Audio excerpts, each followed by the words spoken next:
Thank you Lord Jesus. Fungua Yeremia.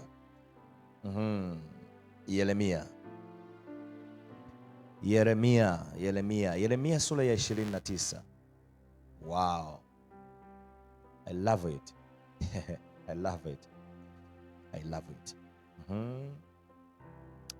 Yes, na ujumbe wetu ni kwamba connect to the will of God. Connect to the will of God. Jiunganishe kwenye mapenzi ya Mungu. Ndio ujumbe wa leo. Just connect to the will of God. Just connect to the will of God. Connect to the will of God. Yeremia sura ya 29. Yeah, we get the word, then we jump on to prayers. Tunapata neno, then tunakwenda kwenye maombi. Yeremia sura ya 29. Thank you Lord. Thank you Lord. Kuanzia mstari wa 11. Yeremia 29 kuanzia mstari wa 11. Mstari wa 11. Mstari wa 11. Thank you Lord. Thank you Lord. Thank you Lord. Thank you Lord. Kataraba shotorododia. Manto koraba gadele bokosia. Yeremia 29:11 tutasoma mpaka mstari wa 13. Hallelujah. Wow. Neno la Mungu linasema hivi. Now listen attentively. Maana nayajua mawazo ninayowazia ninyi, asema Bwana. Nayajua mawazo ninayowazia ninyi, asema Bwana. Ni mawazo ya amani, wala si ya mabaya. Jambo la msingi ambalo mwana wa Mungu anatakiwa kulijua, kulifahamu ni kwamba Mungu ana mawazo mema juu yako. Sio leo tu, bali for the whole week. Wiki yote hii Mungu ana mawazo mema juu yako. Manake what you have to do is to tune yourself into that plan. Sababu mawazo ya Mungu ni mipango yake. Manake anaposema nayajua mawazo ninayowazia ninyi, manake anasema naijua mipango nilionayo juu yenu. Kwa hiyo Mungu ana mipango juu ya kila mmoja wetu. Wiki hii kuanzia hivi leo Jumatatu mpaka mwisho wa wiki, Mungu ana mipango mizuri. Mungu ana mipango mema.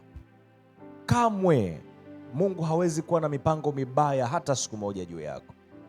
Mungu ana mipango mizuri. Mungu ana mipango mema, kwa sababu yeye mwenyewe anasema nayajua mawazo ninayowazia ninyi, asema Bwana, ni mawazo ya amani, wala si ya mabaya. Kwa hiyo what you have to know is the thoughts and the plans of God upon your life, upon you, are good and not evil all the days.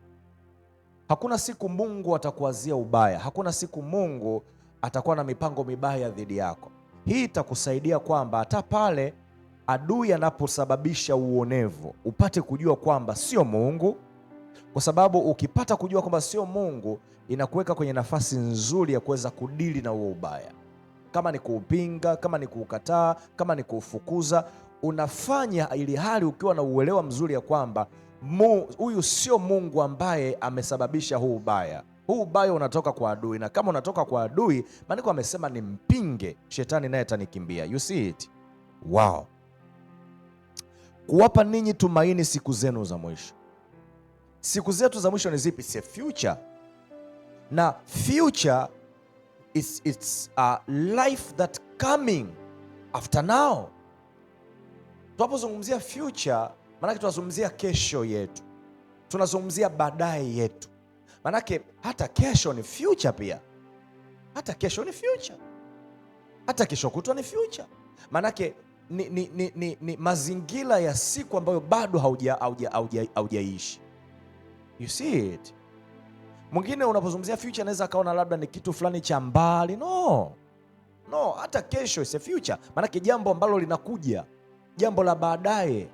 Kwa Mungu anasema mawazo alionayo juu yetu sisi kwa kesho kutwa, maanake kwa wiki yote ni mizuri, ni mazuri. ni mema, ana mipango madhubuti kwa ajili yetu. So tunachotakiwa kufanya ni kuconnect katika mipango hiyo, is to connect ourselves in his will, in his plans, so that whatever that God has planned to be fulfilled in Jesus mighty name. Hallelujah. And that is the way it is going to be. Anasema mstari wa 2, now look, nanyi mtaniita, mtakwenda na kuniomba. Sasa sio kwa sababu ana mipango, ana mawazo kwa ajili yetu basi imeishia hapo kwamba we have nothing to do. No. Why are we praying? Why we have to pray? It is because God have plans for us. God has thought for us. So we connect to his plans. We connect to his will. We connect to his thoughts through prayers. It is through prayers. So prayers, it helps us to connect to the will of God, to align ourselves with the will of God. Hallelujah. You see it?